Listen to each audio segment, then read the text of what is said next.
Go Beat, go!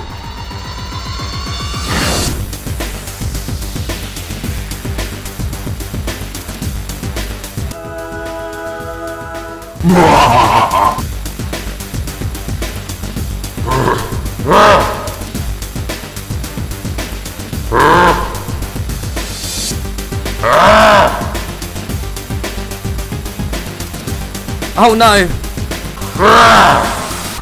To the top review for the PlayStation VR. Let's begin!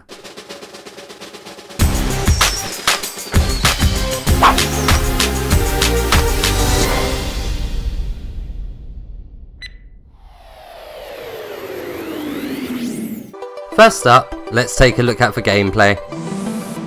This is a first-person platforming game that includes 35 different courses to really test your skills on. The main way you will be traversing each level is by jumping. To jump, you simply grab onto an object with both of your hands, then look to where you want to jump to, and release your grip. If you do this in quick succession, you build up momentum, which allows you to jump even higher. Pulling off a series of jumps feels incredibly satisfying, and also allows you to reach different routes in a course. Barely grabbing something with one hand as you fall to the ground is very intense, but it is also in these moments that you wish you could jump straight away, without having to place your second hand on an object. It does break up the pace of the game slightly. Each level usually has a new type of obstacle to overcome. There's zip lines that you hang from, walls that slide you along, and trucks that you can jump onto.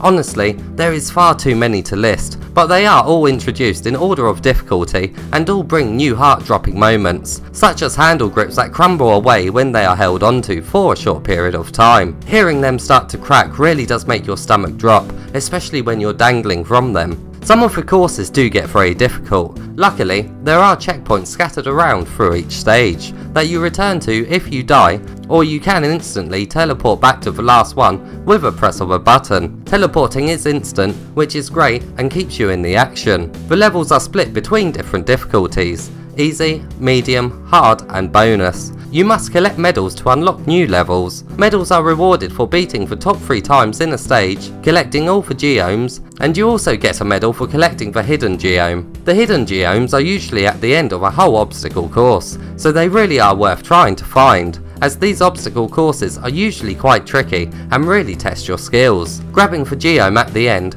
really is a well-earned reward. The medals also unlock customization options for your character. How your character looks also carries over to the multiplayer side of the game. Up to 8 players can traverse each course at the same time. Instead of racing each other in multiplayer, you actually work together to try and get a fast time. The levels really do offer so many different obstacles to mess around on that I can imagine people online not even attempting to beat the clock, but just using the courses as a virtual playground to mess around with.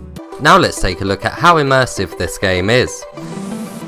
The backgrounds can be slightly blurry, but most of the time you will be focused on the obstacles just in front of you. The backgrounds are very varied and actually go a long way in helping you to remember each track's obstacles. Some levels are inside a city landscape and others are inside a bedroom, which makes you feel incredibly small. The depth really is amazing as you clamber up walls, and if you do stop to look at the textures, you can actually see scratches on the plastic. All of the courses are colourful and vibrant. There isn't many moments when you're unsure of where you can leap to, and the colours overall really do give off a playground vibe. I can't play the music because the video would get copyrighted, but if you want to hear the amazing chilled tracks that play, I will leave a video link at the end of this review. Now let's take a look at the setup and what controllers the game supports.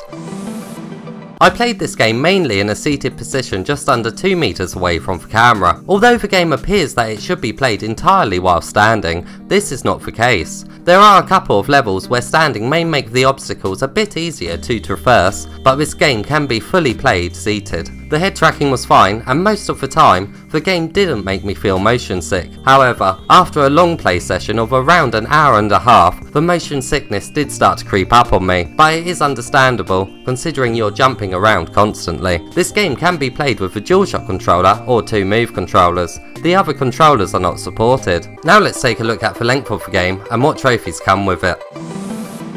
This is a very hard game to give a distinct completion time to. It really will depend on how quickly you master each course. The game has 35 courses to complete, and you will need to replay a lot of them to unlock every single one. The game really is intended to be played over and over again, especially with the multiplayer. Overall, the game does have an incredible amount of replay value, and achieving all the trophies will extend your gameplay time so much. In total, there are 44 trophies that can be achieved. There's 32 bronze, 7 silver, 4 gold and 1 platinum. A big chunk of the trophies are for earning the game's medals. In fact, until you reach 100 medals, you will receive a trophy each time you obtain 5 medals. This is great as it constantly feels like you're progressing and getting closer to the game's platinum. The other most notable trophies are for collecting the game's geomes and for performing a certain amount of consecutive leaps without touching the ground. There is a few grindy trophies here that are rewarded for climbing a certain amount of meters, but if you're going for the platinum, these should gradually unlock naturally.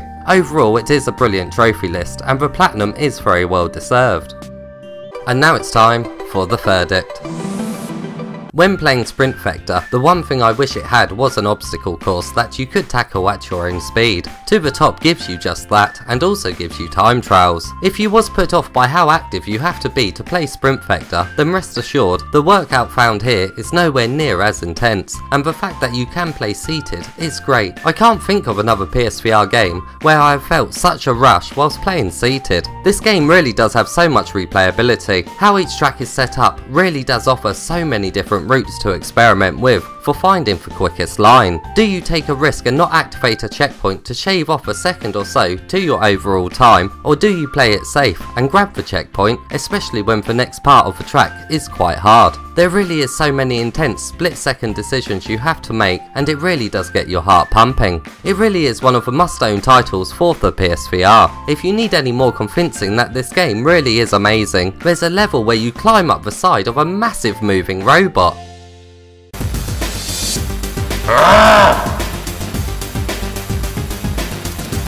Oh no! Goodbye, Beep!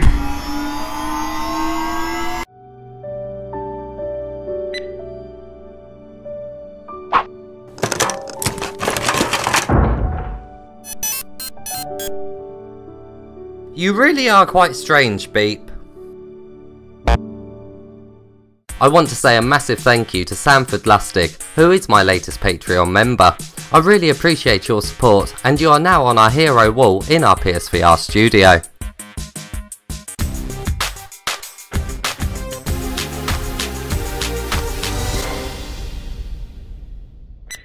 This really is a fun game with so many intense moments. You really should check it out if you like fast-paced thrills. If you found this review helpful, please give it a thumbs up and subscribe for more PlayStation VR content.